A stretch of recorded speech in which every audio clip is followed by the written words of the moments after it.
Okay, yep, come in. Okay, completely different topic. This one is going to be the difference between your old term and your new term. I take it that most of you out there have some kind of insurance coverage. What I see mostly is that people have a term plan because it's kind of inexpensive, affordable if you will, usually tied to a key person, buy-sell agreement as well if you're business owners. Why should you now replace your old term? Well, I'll tell you why. The old term, which means if it was sold or put into force before 2019, it's kind of like an elephant in the room topic here because nobody wants to talk about death and terminal illness, but hey, it's my job to make sure that's included in your overall portfolio. So it covered you for that. That's about it. Death and terminal. You die, check goes to the family as long as it hasn't lapsed or run out. You become terminally ill, you could claim a portion of that money as well to help you get through that. Okay, that's it. Boring subject, and it serves a purpose.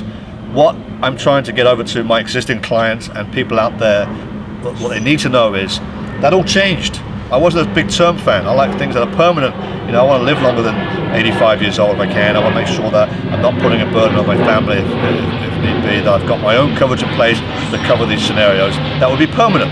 But, however, the new term that came out last year, and not every company has to, you know, really adhere to this. They can do it as a rider. I don't want to pay for any rider. I want it included. Give me the bottom line. So, a fantastic new product that's in place now will have those benefits, those two coverages, death and terminal, but it also includes chronic and critical. I can't stress how important that is. Chronic illness. Those of you who know me, my father was chronically ill for a number of years, passed away 3 years ago. This would have been huge if he was living in America. He wasn't. He lived in England, different system altogether, and you know, he was chronically ill for about 10 years. Critical illness, 13 different triggers, including heart attack, stroke, cancer, kidney failure, organ transplant. Again, I can't stress how important it is to replace your old plan with a new one. If you haven't already done it, including my clients who have been emailing you and I've called you and like, you know what, I don't want to bug you, but you have to swap that out because you haven't got all these additional benefits that may come into play. So if you have an old term plan and you haven't changed it out, call me. I'll review it first. I'll show you where the itemized line items are. If you're under the impression that you're covered to 95 because you have a term, that is just not true. If you read the plan, which most people don't, it says clearly in there, I think page 8, 9, 10 or 12, depends on who your insurance carrier is, it will cover you, but at an astronomical premium that just simply doesn't make any sense, that you know you won't extend.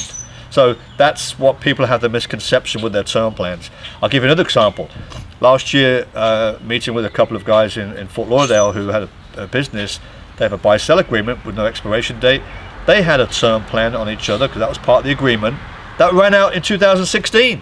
They thought life insurance was for life. Well, it can be if it's structured correctly, but a term is a temporary solution.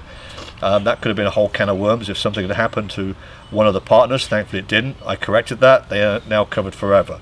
So know your coverages, know which plan you have. If you have the old, crap. You have the new, great. You got it in. If you haven't, contact me. I'll make sure you have the correct coverage. I'm Coach Mark with the Mark Anthony Group. I look forward to hearing from you soon. Thank you. Take care.